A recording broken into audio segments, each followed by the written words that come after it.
Hi everybody, up at the buckwheat that I showed you a while ago. You can see now it's actually still got some flowers on because I think it's rejuvenated with the little bit of rain we've had. But you get a lot of these grasses that grow in.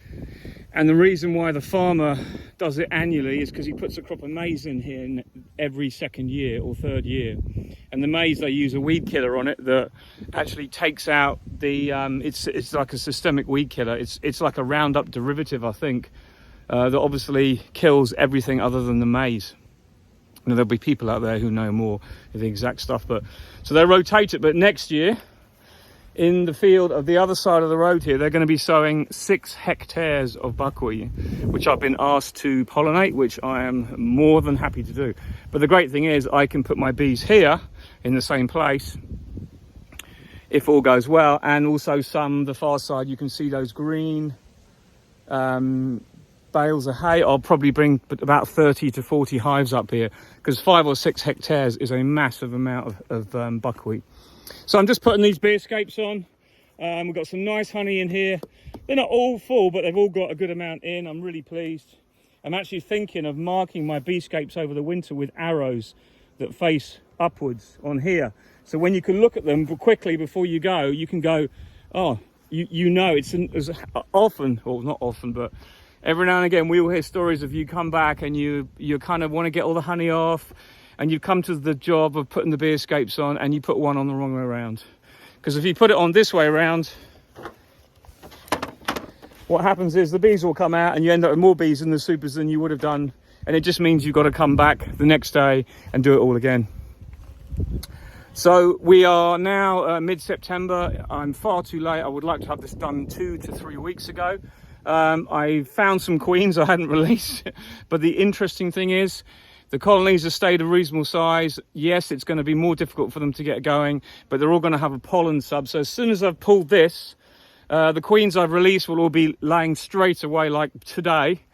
And that means that by early October, there'll be young bees. Well, the first week of October, there'll be young bees being born, and they'll then go through into the winter. And they're all partitioned down anyway, so they're on 7 frames, so it's like having a nuke.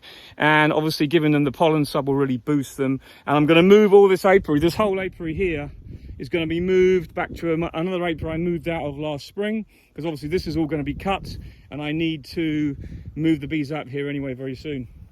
A lot of Asian hornets, but interestingly, they're very sporadic. I don't know if they're actually very hungry. You can see one in front there trying to catch a bee. The bees are all out the front. They're going to have more bees now coming down from the top boxes through the bee escape into the bottom box. So that's going to strengthen that. They won't feel they've got to defend the top because there's nothing to defend. But, oh, sounds like a French wedding. Yep. Big French weddings have loads of car horns going past on a Saturday would be about right. But anyway, that's what I'm going to do. I'm going to give them all a pollen sub, move them out of here, go to a new apiary, put up loads of hornet traps, feed them well, but just enough to get them going. But the ivy's just starting now, so that's why this week the last of my honey is going to come off. It's going to be a lot of work. I've got a lot of late nights coming up because what I'm trying to do is make room in my temporary extraction facility to obviously get the honey through and then get the supers out somewhere, and then they've all got to go somewhere while they get cleaned out by the bees, because I'm going to try and put them on top of bees to clean them as well, and where I can't, they'll just be left near an apiary so that they can be all licked clean in a day or so. It's not ideal, and it's not what I'd ideally want to do. In most cases, I try and put the bees back on top of a colony above a feeder, as you know, and that means that then I can, the bees come up through the feeder. They don't rob it out like they do when you leave the supers out, and it doesn't attract other insects. It just means they can carefully clean and lick the supers clean, take all the honey down beneath the feeder, and then you come along about a week later and just take the supers off and store them. And I store my supers dry over the winter, and that's what I'm going to be doing in my very bottom shed.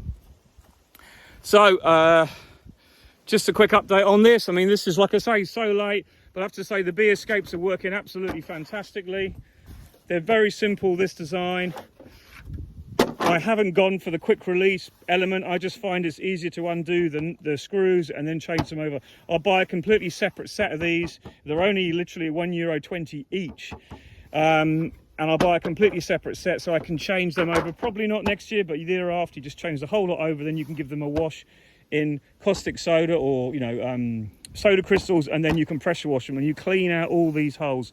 And when you clean all these holes out, it's brilliant, because that means that the bees think that there's bees the other side of this, because it goes that way down. So they come through here, they go down here a bit and they cluster and they go, oh, this I want to get the other side. So they wander around and they end up coming out these two holes there, and very few go back in. I think maybe I've had 10 or 15 bees every time I've done taken the honey off so far. Really, really good.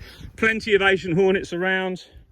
They're an absolute curse this year. As you know, I've just squashed about 20 of the damn things. Yeah, that's what we're talking about. But, you know, what can you do? You just get on with it. My job in the apiary is constantly just changing the hornet traps. And literally, we are killing thousands of hornets. So we must be weakening the nests, but we're not dealing with the problem. The best way to deal with the problem is a couple of methods. One I can't really talk about because it's not technically allowed. The other method is obviously trapping in the spring as many as you can, because that does reduce the numbers down. So, you know, it is what it is. So I'm back here to pull this buckwheat honey. And in the time that I've taken an extra day, once the bee escapes are on, the farmer's come in and harvested, and then he's harrowed the day after. So he did phone me up and tell me, but that's the field. But next year, that huge field there is going to be buckwheat, and it's 9 hectares. So we're putting the hives, I don't know if you can just see that huge great oak tree there in the middle, above the door, just above the door. That's where the hives are going to go, completely out of everybody's way there. And I'm going to probably put 30 hives there next year. And we might even get a good year next year. Who knows? 1 in 3 maybe. But it's still, for me, a good extra honey.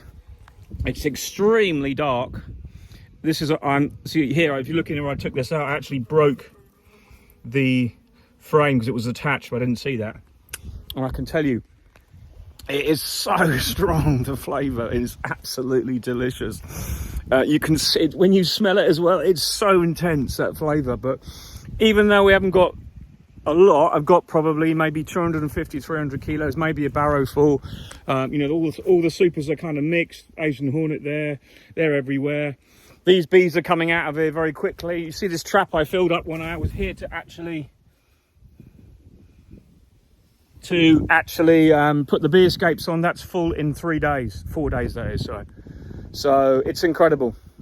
Everywhere is absolutely full of the damn things. So I'm moving these bees to a new site, and I'm going to be bringing other bees to that site as well, and nukes and all that, just to fill that site up, but then trap a lot.